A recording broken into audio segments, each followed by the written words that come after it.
ഇന്ന് നെതർലാൻഡ്സിലെ second day ആണ്. Issue play ഏരിയയിൽ കളിച്ചു കഴിഞ്ഞിട്ട് ഞങ്ങൾ ഇങ്ങനെ ആലോചിച്ചുകൊണ്ടിരിക്കും ഇന്ന് എവിടെ പോകണം. അപ്പോഴാണ് ഹസ്ബൻഡിന് ഓഫീസ് വർക്ക് ഉണ്ടെന്ന് പറഞ്ഞു. അപ്പൊ ഞാനും ഇഷുവും കൂടെ പുറത്തേക്ക് ഇറങ്ങാമെന്ന് വിചാരിച്ചുകൊണ്ടിരിക്കുകയാണ്. അടുത്തുള്ള ടൂറിസ്റ്റ് സ്പോട്ട് നോക്കി വെച്ചു. എന്നിട്ട് ഞാനും ഇഷുവും കൂടെ അവിടത്തേക്ക് യാത്രയായി. എൻട്രി പോയിന്റ് എന്ന് പറഞ്ഞ ഒരു ടൂറിസ്റ്റ് സ്പോട്ടിലേക്കാണ് നമ്മൾ പോയത്.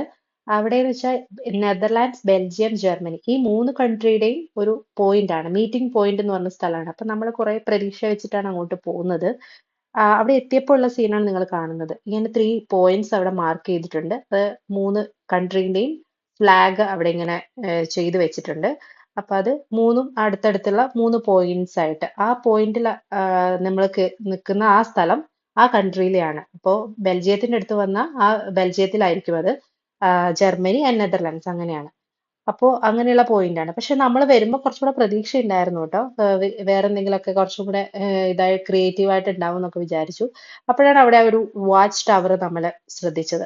അപ്പൊ അതിന്റെ മുകളിൽ കയറി കഴിഞ്ഞാൽ ഈ മൂന്ന് കൺട്രിയും കാണാൻ അവിടെ ഒരു ബോർഡൊക്കെ എഴുതി വെച്ചിട്ടുണ്ട്. അപ്പൊ അപ്പോഴാണ് ഈശോ താഴെ കണ്ട ഐസ്ക്രീം കട കണ്ടത്. അപ്പം പിന്നെ ഐസ്ക്രീം ഇല്ലാതെ പറ്റില്ലല്ലോ. അങ്ങനെ ഐസ്ക്രീം ഒക്കെ കഴിച്ച് ഞങ്ങള് മുകളിലേക്ക് ലിഫ്റ്റ് ഉണ്ട്. അപ്പോൾ സ്ട്രോളറും ഞാനും പോകുന്ന ഇഷുവിന്റെ സ്ട്രോളർ എന്റെ കയ്യിലുണ്ടല്ലോ. അപ്പൊ അതുകൊണ്ട് തന്നെ ഞങ്ങൾ ലിഫ്റ്റിലാണ്, അല്ലാതെ സ്റ്റെപ്പ് വഴി നമുക്ക് കയറാം. അങ്ങനെ അവിടെ ഓരോ സ്ഥലത്തും നെതർലാൻഡ്സിന്റെ സൈഡിൽ നെതർലാൻഡ്സ് എഴുതിയിട്ടുണ്ട്. അപ്പൊ അവിടെ പുറത്തേക്ക് പോയി കഴിഞ്ഞാൽ നമുക്ക് പുറത്ത് കാണുന്നത് നെതർലാൻഡ്സ് ഏരിയ ആണ്. ബട്ട് അൺഫോർച്ചുനേറ്റ്ലി എനിക്ക് അങ്ങനെ ഡിഫറൻസ് ഒന്നും മനസ്സിലായില്ല കേട്ടോ. പുറത്തേക്ക് നോക്കുമ്പോൾ ഇത് ബെൽജിയം ഏരിയ ആണ്, അത് ജർമ്മനി ഏരിയ ആണ്, അല്ലെങ്കിൽ നെതർലാൻഡ്സ് ആണ്. കാരണം പുറത്ത് ഏകദേശം എല്ലാം ഒരു സിമിലർ തന്നെയായിരുന്നു. അങ്ങനെ ഒരു വ്യത്യാസം തോന്നിയില്ല. പക്ഷെ ഒരു നല്ലൊരു വൈബാണ് അതിന്റെ മുകളിൽ നിൽക്കുമ്പോൾ.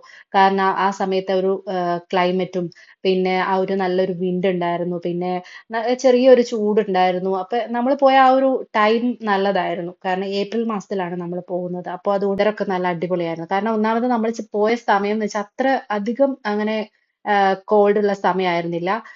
അതേപോലെ അത്ര ചൂടുള്ള സമയമായിരുന്നില്ല. പക്ഷെ നല്ലൊരു ക്ലൈമറ്റ് ആയിരുന്നു. അതുകൊണ്ട് തന്നെ നല്ലൊരു വൈബ് ഉണ്ടായിരുന്നു അവിടെ നിൽക്കുമ്പോൾ. നമുക്കൊരു എന്താ പറയാ, ഒരു മനസ്സിനൊരു സമാധാനം തരുന്ന ഒരു ഫീൽ ഉണ്ടായിരുന്നു. പിന്നെ ഞാനും വിഷു ആദ്യമായിട്ടാണ് ഒറ്റയ്ക്ക് പുറത്തിറങ്ങുന്നത്. അപ്പൊ അവളെ മാനേജ് ചെയ്യാൻ പറ്റുമോ എന്നുള്ള ഒരു ടെൻഷനൊക്കെ എനിക്കുണ്ടായിരുന്നു. പക്ഷെ അവിടെ വന്ന ടൂറിസ്റ്റ് ആണെങ്കിലും എല്ലാവരും നല്ല ഹെൽപ്ഫുൾ ആയിരുന്നു. ഇപ്പൊ ഫോട്ടോ എടുത്തു തരാനാണെങ്കിലും വീഡിയോ എടുത്തു തരാനാണെങ്കിലും എല്ലാവരും ഹെൽപ്പ് ചെയ്തു. അതേപോലെ തന്നെ ഇഷു നല്ല മൂഡിലായിരുന്നു. അതുകൊണ്ട് തന്നെ എനിക്ക് അത്ര ഒരു ബുദ്ധിമുട്ടൊന്നും ഉണ്ടായിരുന്നില്ല. ആ വാച്ച് ടവറിന്റെ താഴെ തന്നെ ഇതേപോലെ ഒരു നല്ല മനോഹരമായ ഒരു സ്പേസ് ഉണ്ട്. അവിടെ ഇങ്ങനെ ടൂറിസ്റ്റുകളൊക്കെ ഫുഡ് കഴിക്കാനൊക്കെ ഇരിക്കുന്നുണ്ട്. അവിടെ നമ്മുടെ യേശുവിന്റെ വക ഒരു സോങ് ഒക്കെ ഡെഡിക്കേറ്റ് ചെയ്ത് ഞങ്ങളുടെ mom daughter first day out അങ്ങനെ നല്ല നല്ല ഓർമ്മകൾ തന്ന് പൊഴിഞ്ഞു പോവുകയാണ്.